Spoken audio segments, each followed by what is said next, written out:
Hello, you are watching Universal Fighting Channel. Subscribe to the channel to follow all the important news of the fighting world. In today's weekly recap, we have the rumors about the condition under which Khabib Nurmagomedov will agree to return to the sport. Dana White has found a way to renew the partnership between the Eagle and the UFC. Tony Ferguson has left a message that shocks many. Francis Ngannou has made a new statement regarding a fight with Jon Jones. Israel Adesanya referred to a fight with his participation that will become one of the most important bouts in the history of sports. Junior Dos Santos opens about using vitamins for the bare-knuckle fight against Fabrizio Verdum and the results of UFC Fight Night. Holloway versus the Korean Zombie. Let's go! Give it up for Korean Zombie, guys. This man's a fucking legend. Let's go louder! Louder!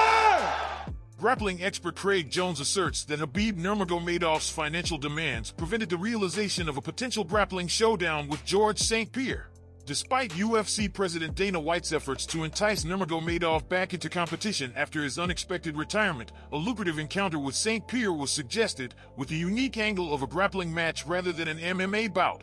Nonetheless, Nurmagomedov adhered to his decision and declined all offers, indicating his contentment in retirement and his disinclination to return to competition. Adding a fresh perspective, grappling sensation Craig Jones unveiled that Nurmagomedov seemed to have set an extravagant price for engaging in a grappling contest against George St. Pierre. During a discussion on his gym's YouTube channel, B-Team Jiu-Jitsu, the 32-year-old disclosed that the Eagle had requested a staggering $5 million as compensation.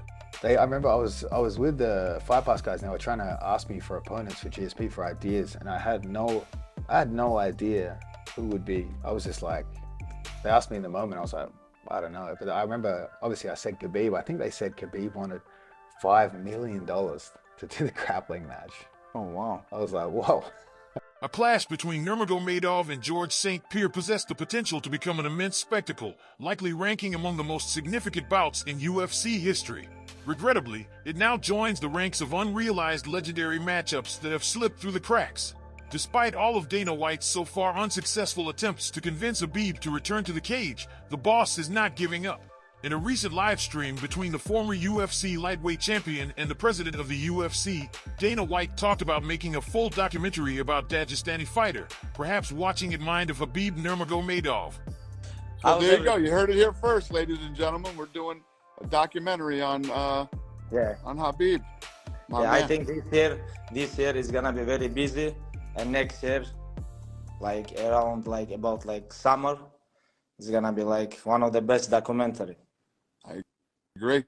Merab Dvalishvili insists he won't step into the octagon again unless the prize at stake is the championship title. I agree. So after Aljamain Sterling, I'm the #1 contender. We all know that. I have 9-fight win streak. I beat 2 former champions back to back, and I fought everybody who they put in front of me. I should be 10-0 because of this Ricky Simon fight. Like I said, everybody can go watch the back and tell me who won this fight. Holding the second position in the bantamweight rankings, Dvalishvili is resolute in his belief that he's deserving of a shot at the title. Yet, a pivotal moment occurred at UFC 292 when his close friend and teammate, Aljamain Sterling, suffered a second-round TKO loss to Sean O'Malley, causing him to surrender his title. Sterling has since been advocating for an immediate rematch, a request that Dvalishvili fully supports. If Sterling secures the next opportunity for the title, Dvalishvili has made it clear that he'll bide his time, anticipating Sterling to triumph and subsequently move up to the featherweight division. Despite the prospect of waiting possibly over a year for his title shot, Dvalishvili expresses his willingness to be patient. So good way will be give Aljo rematch, and after that I'm just gonna wait for my title fight, and I guess we will figure it out after. But I'm just gonna fight for title next. I just don't wanna even if I have to wait 1 year or more, I will just wait. I'm good. I will just recover my hand, and I will get better. While Dvalishvili states his intention to await his championship chance, it's worth noting that Dana White has previously expressed his aversion to fighters holding out for their shot. This stance raises the possibility that White and the UFC might compel Dvalishvili to engage in another bout before his desired title match. In his professional career, Merab Dvalishvili currently boasts a record of 16 wins and 4 losses, most recently securing a commanding unanimous decision victory over Peter Yan. Within the UFC, Dvalishvili boasts a 9-2 record and an impressive 9-fight winning streak. However, Tim Welch believes Merab Dvalishvili seeing Sean O'Malley TKO Aljamain Sterling like that will put fear into him over a potential fight with Sugar. I think Merab too. I think that might have put a little fear in Merab also, because Merab makes a lot of those mistakes too. Yes, he's got a scary gas tank. He's going to come forward the whole time, but he reaches and he does a lot of bad stuff fundamentally too. So if that fight happens eventually, he'll probably knock Merab out too. I think to actual skilled fighters that can see it, they see how dangerous he is. While Tim Welch believes that Sean O'Malley's TKO victory instilled a sense of apprehension in Merab Dvalishvili, the Georgian fighter did express his opinion that the stoppage was premature and expressed frustration towards Mark Goddard's decision. Additionally, the timeline for a potential matchup between Sean O'Malley and Dvalishvili remains uncertain.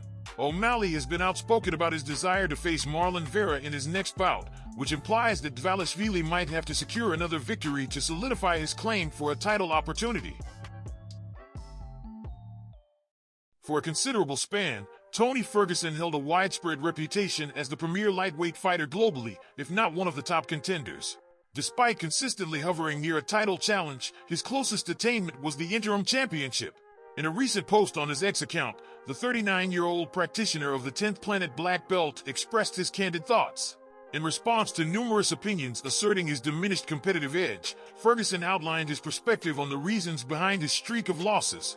Notably, he excluded age or physical weariness as contributing factors that hindered his success at the elite level. Instead, Ferguson attributes his struggles to a combination of subpar sparring and training methodologies in recent years, a dwindling passion for training and competing, and a demanding schedule overloaded with other commitments. These factors, he believes, have led to his inability to secure victory for nearly half a decade. To be fair, it's important to note that within this period, he has faced an array of formidable opponents. Among them are title contenders such as Justin Gaethje, Michael Chandler, Nate Diaz, former champion Charles Oliveira, and consistent action-packed talents Beneil Dariush and Bobby Green. Nonetheless, Ferguson appears to harbor ambitious aspirations for the future. One individual who took notice of Ferguson's recent explanation was former UFC double champion Conor McGregor. The notorious Irish fighter has seemingly grappled with his own identity within the cage as of late, securing just one victory in the past 6 years and some. While he is purportedly set to face Michael Chandler in the upcoming months, a capstone on what has been a trying period, he has been actively seeking alternative opponents to evade a showdown with the former Bellator champion. In response to Ferguson's enumeration of reasons, McGregor commented, "I'm gonna end you badly. I've not forgot." In a quote tweet, Ferguson swiftly fired back, urging the coward champ to affix his signature to the contract. In the interim, it appears probable that McGregor will persist in engaging in verbal confrontations with anyone and everyone, ensuring his name maintains its prominence in the news cycle from week to week. Meanwhile, Ferguson will persist in his campaign against the inevitable realities of aging, actively seeking opportunities within any fight promotion that remains inclined to reintroduce him to the cage. At the age of 36, Francis Ngannou held the UFC Heavyweight Championship from March 2021 until the early months of 2023.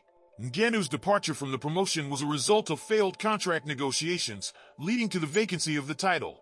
As an unrestricted agent, Francis Ngannou ultimately inked a deal with the PFL, Professional Fighters League, enabling him to pursue his aspirations in both the boxing and MMA realms. The anticipated clash between Ngannou and Fury is set to take place on Saturday, October 28th in Saudi Arabia. Following the relinquished heavyweight title, John Jones, 27-1 in MMA, made his octagon return after a 3-year hiatus to face Cyril Gane, 11-2 in MMA, at UFC 285 in March. The outcome favored Bones, resulting in a new champion being crowned. Francis Ngannou discussed the fight that eluded him on the Hot Boxing with Mike Tyson podcast, stating this. John Bones Jones was like kind of pissed that you left UFC before. He wanted to take on your ass. I'm disappointed too, but that fight is still possible. I left the UFC, that doesn't mean that this fight can cannot happen. Like imagine like me and John fighting, like after the Tyson Fury fight, Exactly. the one or the second one, you just get that fight bigger and bigger, you know. So that fight will always be there when both of us we want to fight. Evidently, Francis Ngannou hasn't ruled out the prospect of a showdown between the two fighters within the cage. At present, Jon Jones is gearing up to defend his title on November 11th against Stipe Miocic, 20-4 in MMA, at UFC 295, scheduled to unfold at Madison Square Garden in New York City. Israel Adesanya still wants to face Dricus du Plessis, believing it would be a very important fight. After beating Robert Whittaker, Dricus couldn't fight quickly due to a foot injury, so Adesanya will fight Sean Strickland next. Even though people see Strickland as less likely to win, Adesanya thinks he's not getting enough credit. Adesanya is confident he can keep his title and expects Strickland to try wrestling or clinching in their upcoming fight. It's worth mentioning that Dricus du Plessis has been quite successful with his trash talk, saying he'd be the first African UFC champion. His talk got under Adesanya's skin, and he earned a title shot by beating Robert Whittaker. However, he couldn't fight due to injury, and Strickland got the chance instead. When du Plessis heals, he's likely to be back in contention for a fight that Adesanya considers one of the most important fights in MMA history. At 39 years old, former UFC champion Junior Dos Santos continues to compete and has noticeably bulked up compared to his younger days. Having spent 12 years in the UFC and participating in 23 fights, nearly half of which occurred under the stringent anti-doping protocols of USADA, Dos Santos has shared that he's enjoying his time outside of the rigorous testing pool. Surprisingly, the former UFC heavyweight title holder has openly admitted that his enhanced physique is a result of using banned substances rather than some sort of fountain of youth. He referred to these substances as prohibited vitamins. During a conversation with Morning Combat, Dos Santos spoke about his muscular appearance, stating, "Yeah, I'm feeling great actually. You know, I'm putting a great work, and right now that we're not going through USADA, it's been great because we can, like, I can take my pre-workouts, I can take my burning fat, I can take all the supplements that I couldn't before, you know. So it's been great. I'm feeling great. I'm eating good. And I've always take care of my health. You know, I was always in great shape, you know, and things like that. But right now that we are able to not having problems using our vitamins, our supplements, everything, you know, it's a different thing, you know. And then you can see the result. Here you have a virgin body right here, buddy. So whenever you give it something good, you know, for it, it's gonna react right away. Throughout his UFC career, Dos Santos underwent 48 tests conducted by USADA.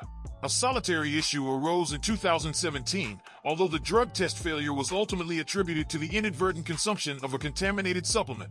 In contrast, Dos Santos' upcoming opponent, Verdum, faced suspension in 2020 after testing positive for the anabolic steroid Trenbolone. It seems like Fabricio also does not hesitate to use so-called vitamins. Max Holloway secures victory over Chan Sung Jung via third-round KO with a powerful right hand at just 23 seconds into round 3. Anthony Smith triumphs over Ryan Spann in a split decision, with scores of 29-28 and 29-28 in his favor. Giga Chikadze claims a unanimous decision win against Alex Caceres, as all three judges scored about 30-27 in favor of Chikadze. That was all for this week. Hit the like button if this video served some value and subscribe to the channel if you do not want to miss our weekly MMA recap. Until next time, take care.